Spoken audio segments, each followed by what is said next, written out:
这期视频我们来说一下这3个英语着色音的发音要领，并且我赌5根棒棒糖，看完以后你定有如醍醐灌顶、如梦初醒、大彻大悟，如果没有的话，我再追加5根棒棒糖，保你这么多年来的口音去无踪，发音更出众。这么多年来，我们对英语中这3个音的误解比较深，具体体现在认为它们是需要振动声带的浊辅音 b、d、g， 然后我们就会这样去发这几个单词 big、dog、good， 但这样说久了可能会导致喉咙疼，而且在日常生活中 We could get in big trouble. I know. 就其实没这么夸张，但如果我们真是完全不振动声带了，那很多人可能会发成 big、dog、good， 就是不如 big、dog、good 来的感觉更地道些吧。那实际上差别在哪儿？怎样才能更好的发这些音呢？我接下来就要用理论结合实践的教学方法来帮助你掌握它们。首先啊，其实在发这些着色音时产生的声带振动是有别于z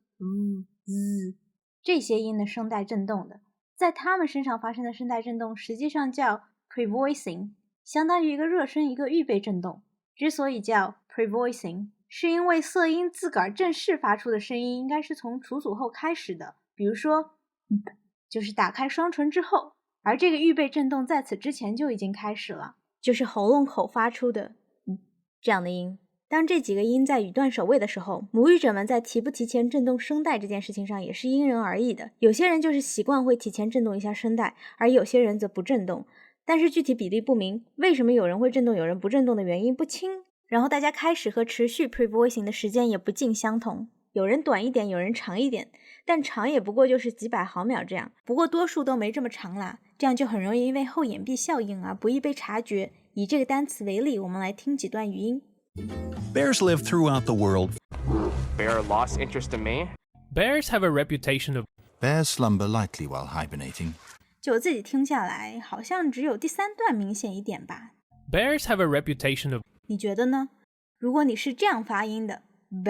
bear，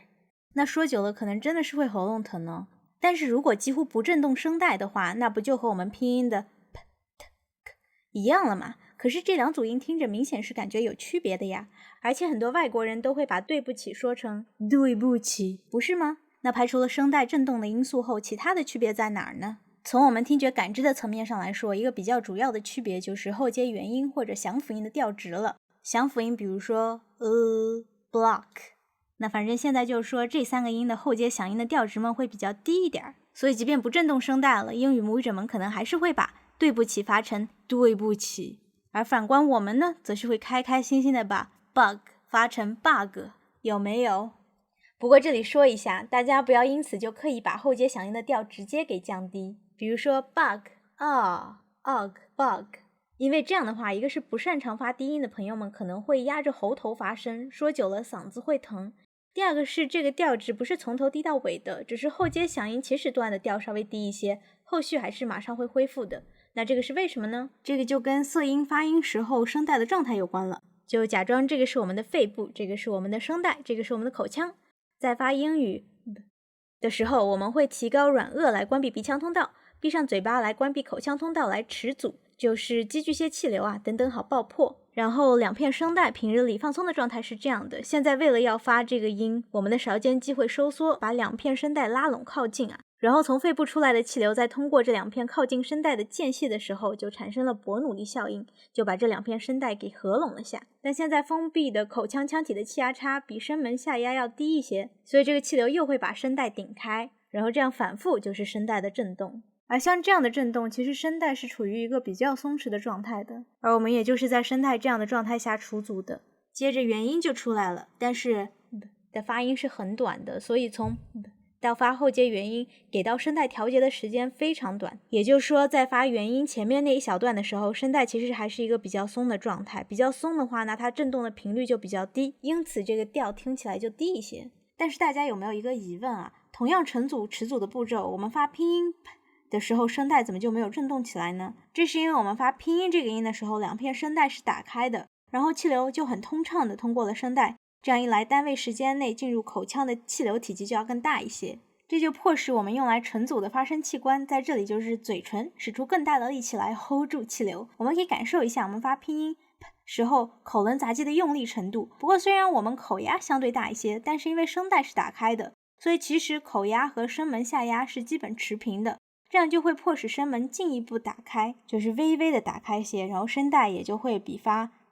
时候更加微微紧张些。说微微是因为跟 p 比起来就微不足道了。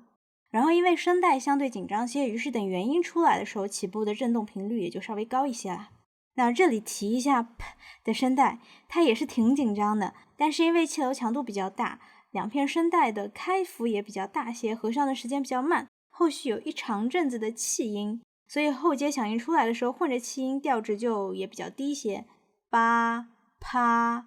言归正传，因此发音的关键就是要合拢一下声带了。那怎样合拢声带呢？其实我们很多人都已经在使用这个方法了，就是提前震动一下声带。道理就是如果声带震动起来的话，那说明声带就是靠拢了嘛。但是这里就可能会出现一种错误的操作，比如说你会不会这样发音 big big dog dog good good。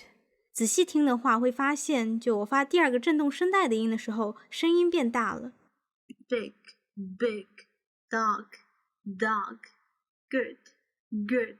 不过这个又有什么问题呢？就这是我的声带处于发拼音色音的状态下，然后瞬间增强了气流，使得它们振动起来。然后这个时候后接元音出来，但是气流强度还未来得及改变，于是这个元音也就是用了更强的气流发出来的。更强的气流就使得声带的振幅更大，更大的振幅就使得声音更响。你可以试着发几个音试试看，如果你是这么发音的话，那可能说久了就是嗓子会有点不舒服吧。因为我们太习惯发拼音这几个音时候声带稍微紧张一些的状态了，但这个时候要让声带振动起来的话，就需要强一点的气流。但气流一下上来后，这两个腔体之间就没有气压差了，这样用相同的力发音，气流就没法再上去，声带就会停止振动。为了继续让声带振动，我们就会进一步加强气流的强度。反正我们口腔沉足点使的劲儿比较大，撑得住，而这样急剧上升的口压就会反过来压迫到我们的喉咙了。比较正确的做法是喉头尽量放松吧，然后试着用发拼音这几个色音的气流强度让声带振动起来，同时也一定要记得口腔沉足点不要太使劲儿，这样才 hold 不住那么强的口压。我们来举几个例子哈，可以先用你平时已经习惯的发音方式说一下这个单词，与此同时用手指感受一下嘴唇的用力程度以及喉咙的紧张度，接着非常快速的把它说上10来遍，不用去管发音如何，就是要快一点。然后记住发最后一个音，也就是结束时候嘴唇和喉咙的状态，就在这个时候再把这个单词念一遍试试看，同时也可以用手指感受一下嘴巴和喉咙的紧张度啊。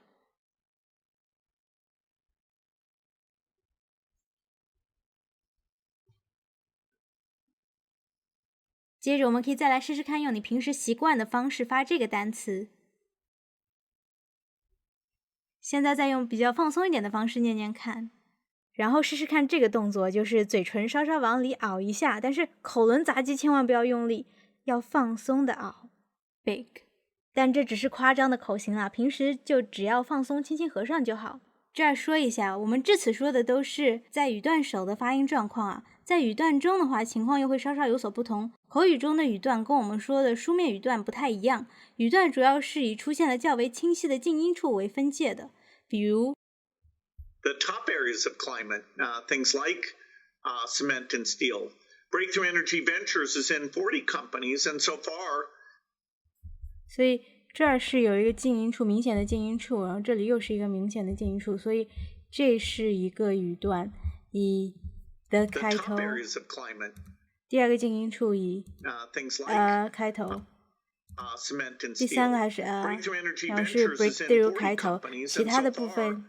其他的部分就是我接下来要讲的情况。这几个音在语段当中的时候，调值可能还会再相应的低一些些，因为当前面的音发完后，由于惯性，气流没法一下子就停止，而这种情况下两个音之间的时间间隔还比较短，那自然就会有些剩余的气流在迟阻时通过声带了，所以基本上都会检测到声带的提前振动。而在前面的音刚发完，气流还在往外跑的时候去沉阻，就像是水龙头打开的时候去塞塞子，就会比塞好了塞子之后再去打开水龙头水满的更快一些嘛。当我们闭上双唇要迟阻的时候，其实口腔里就已经有很多气流了，于是这个急剧上升的口压不消一会儿就会迫使这两片放松振动的声带分离，大概就呈现这样一个状态。这个也就是我们 breathy voice， 就是气嗓音的一个发声态，就说想一些悄悄话的那种感觉。这个时候声带的振动频率就大大降低了，所以这个语音实验里面这儿都是横线，就表示是没有声音了。然后接下来这个时候响音就要出场啦，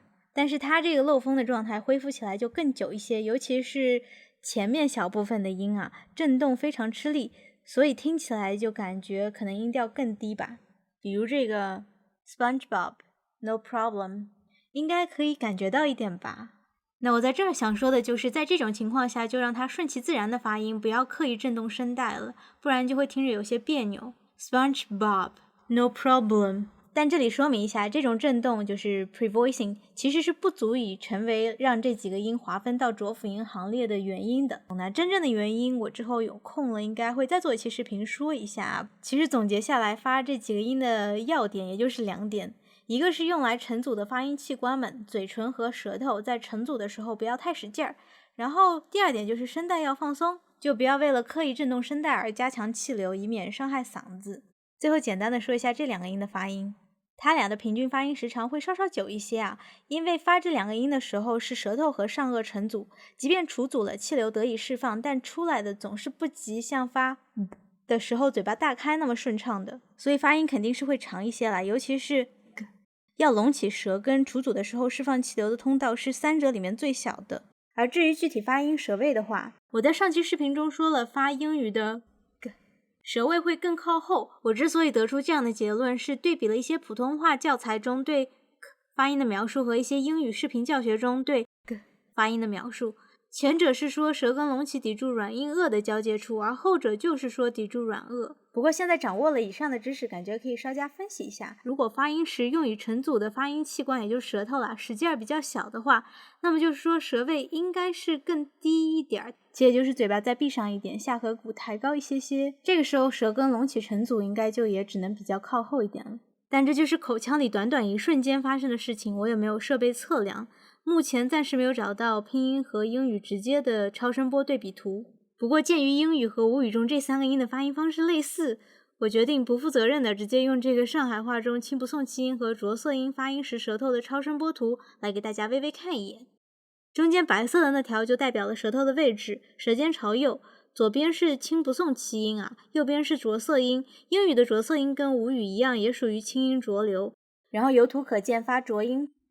时舌头隆起的地方就是这个转折点更靠后一些些，你觉得呢？而至于这个的普通话教程说的是舌尖或者舌叶要抵住上齿龈，而英语发音的描述则是要抵住 alveolar ridge， 就是牙槽脊，是上齿龈后方有一点凸起的地方，也就是说英语的成组点要更靠后一些。而从这个图像上看来好像也是这么回事，但是我不知道为什么，可能是因为往前顶着好施力。但我们也不用太过纠结这小小的发音位置差别。我觉得如果发音时气流的强度和舌头用力程度到位了，前后元音的发音位置也拿捏准的话，舌头应该是可以自己找到它一个平衡的位置吧，应该吧。总体上来说，普通话发音时是在纵向上发力更多，而英语则更偏向横向的发力。以上就是今天要说的全部的发音技巧了，但是呢，这还没完呢。这些音其实在不同的位置下还会有几种不同发音的。我下一期视频就具体来讲一下这些不同发音的发音位置和发音方式，以免大家有天陷入闹胎套的窘境。感谢收看，那我们下期再见啦。